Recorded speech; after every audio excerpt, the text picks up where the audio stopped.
Parvati sorry கேட்டால் தான் நாங்கள் சமைப்போம் அப்படிங்கிறது கனியோடைய டிமாண்டாக இருக்குது. அதாவது இந்த வீட்டில் வந்து அதாவது போன வாரம் வந்து ஆடியன்ஸு செஞ்சு விட்ட வேலை தான் இது.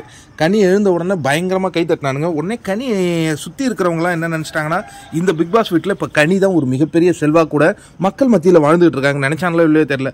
கனிக்கு சொம்படிக்கிறதுக்குனே அங்கே ஒரு 4 பேர். யார் இந்த கெமி, எஃப்ஜே, அப்சரா, ஒரு கேட்டகரி. அதை அவங்களுக்கெல்லாம் வந்து கனி வந்து அன்பு தாய். அவங்களுக்கு தான் அன்பு தாய். மற்றவங்களுக்கெல்லாம் அவங்க அன்பு தாயாக இருக்க மாட்டாங்க. பர்டிகுலராக சாப்பாட்டில் உப்பு அள்ளி கொட்டுவாங்க, அந்த கஞ்சியில் உப்பு அள்ளி கொட்டுவாங்க. இப்போ இவங்க வந்து சமையல் டீமும் கிடையாது, இவங்க ஒரு கேப்டனும் கிடையாது. இவங்க இந்த டிசிஷன் எடுக்கிறதுக்கு இவங்களுக்கு எந்த அத்தாரிட்டி அப்படின்னா, இவங்க நினச்சிக்கிட்டாங்க பிக் பாஸ் பார்க்குற எல்லோருடைய மனதையும் வென்றவர்கள் கனி அப்படின்னு. இது அப்படி தான் நான் நினைப்பேன். யோசிச்சு பாருங்களேன். இப்போ பார்வதி வந்து சாரி கேட்கணுமா? சாரி கேட்டால் தான் அவங்க வந்து என்னவே அடுப்பையே பற்ற வைப்பேன் அப்படிங்கிறாங்க. இதை கனி டிசிஷன் எடுக்கிறதுக்கு இவங்களுக்கு யார் அத்தாரிட்டி கொடுத்தது? சரி, ஏன் பார்வதி கேட்கணும்? அவங்க எங்கே இருக்காங்க? டீலக்ஸ் வீட்டில் இருக்காங்க. எது அது மேலே வந்து உட்காந்தாங்களே, அதுக்கு வந்து இவங்ககிட்ட சாரி கேட்கணுமா? அவங்க டீலக்ஸ் வீட்டில் இருக்கிறவங்க அவங்க எது வேணாலும் பண்ணுவாங்க.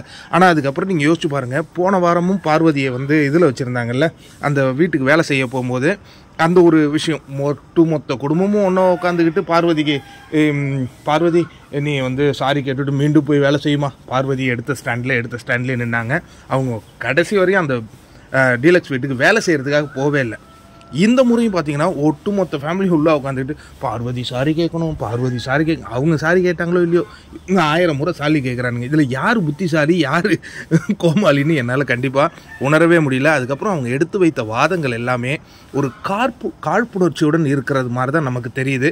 நான் இந்த பிக் பாஸுங்கிற கேமில் ஒருத்தனை நீங்கள் டார்கெட் பண்ணி நீங்கள் ஒட்டுமொத்தமாக ஒரு கேமாக விளாண்டிங்களா, உங்களெல்லாம் மனிதர்களாக கூட பிக் பாஸ் ரசிகர்கள் பார்க்க மாட்டாங்க. யோசிச்சு பாருங்கள், பார்வதியை எவ்வளவு லைம் லைட்டுக்கு கொண்டு வராங்க இந்த மொத்த வீடும் சேர்த்து அப்படிங்கிறத நம்மளால் கண்டிப்பாக உணர முடியுது. அதுக்கு அடுத்தது என்ன, இந்த வாட்டர்மெலன்னு வினோத், அவனுக்கு 2 பேரும் சண்டை போட்டுக்கிறானுங்க. ஆனால் பார்க்கறதுக்கு ஒரு மாதிரி காமெடியாக இருக்குது.